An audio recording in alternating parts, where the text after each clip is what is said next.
बालिका से पूछा कि तुम्हारी दुर्दशा किसने की है। उसकी आंखें पूरी स्वेलिंग से भरी हुई थी, पाँव में पूरी ब्लीडिंग हो रही थी, बार बार वह अपने शरीर से लड़खड़ा रही थी। मेरी आंखों से देखा नहीं गया। मैंने उससे पूछा कि बहन आपकी ये हालत किसने करी है। मैंने उससे पूछा कि बेटा भूख लग रही है, चाय पिलाई, जल पिलाया।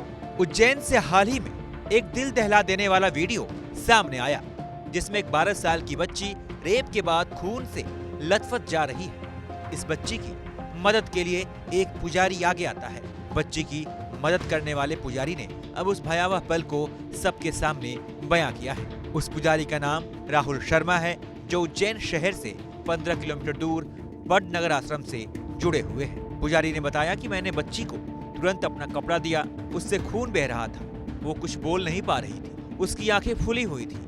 मैंने तुरंत 100 नंबर पर कॉल किया, लेकिन जब मैं हेल्पलाइन नंबर के जरिए पुलिस से संपर्क नहीं कर पाया तो मैंने तुरंत महाकाल पुलिस स्टेशन से संपर्क किया। पुजारी का पूरा बयान आपको सुनवाते हैं। तुरंत ही उस बालिका से पूछा कि तुम्हारी दुर्दशा किसने की है। उसकी आंखें पूरी स्वेलिंग से भरी हुई थी, पाँव में पूरी ब्लीडिंग हो रही थी, आंखें उसकी बिल्कुल भरा रही थी, बार बार वह अपने शरीर से लड़खड़ा रही थी। मेरी आंखों से देखा नहीं गया। मैंने उससे पूछा कि बहन आपकी ये हालत किसने करी है और कौन है, तुम्हारे माता पिता कहाँ हैं, तुम यहाँ किसके साथ आई हो, कब से इस क्षेत्र में हो। लेकिन वह बालिका अपनी ही भाषा में कुछ बोल रही थी जिसे मैं समझ नहीं पा रहा था। बार बार वह कुछ बोलने का प्रयास कर रही थी, लेकिन मैं समझ नहीं पा रहा था। 2-3 बार मैंने पेन कापी भी उसके हाथ में दिया कि यदि मैं समझ नहीं पा रहा हूँ या तुम बोल नहीं पा रही हो तो इसमें लिख करके कुछ बताओ।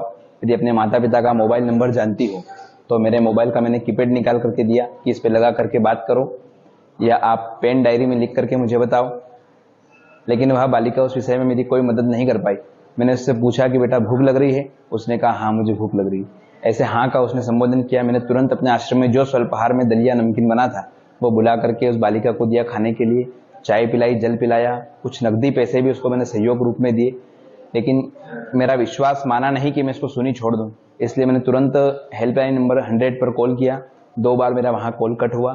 तीसरी बार हमने महाकाल प्रशासन महोदय में कॉल किया। वहाँ से मैं महाकाल थाने का नंबर मिला, महाकाल थाने में कंप्लेंट दर्ज करवाई।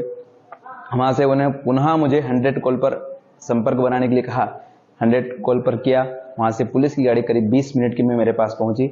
उस बालिका को मैंने पुलिस प्रशासन के हवाले सुपुर्द किया ताकि आज वह बालिका सुरक्षित है। जी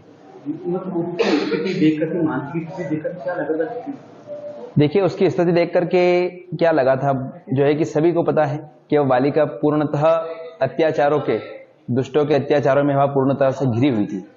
लगता है कि भगवान की कृपा से उसका शरीर बचा है।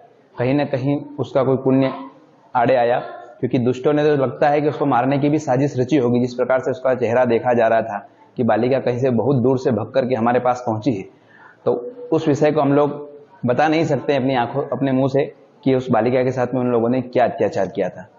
बाकी इस विषय में चिकित्सा ने पूरा, जो है कि हॉस्पिटल ने पूरा इस विषय के ऊपर पूरा ध्यान देते हुए सभी को बताया है कि उस बालिका के साथ किस प्रकार से जो है उसके साथ अत्याचार किया गया था। ऐसे दुष्टों को सजा मिलना चाहिए।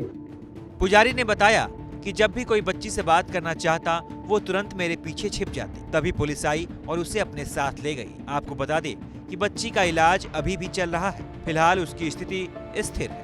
एक तरफ इस तरह की घिनौनी घटना और दूसरी तरफ एक पुजारी की मानवीयता। इस पूरे मामले पर आपकी क्या राय है? आप क्या सोचते हैं? अपनी राय कमेंट कर बताइए और तमाम अपडेट्स के लिए आप देखते रहिए एबीपी लाइव।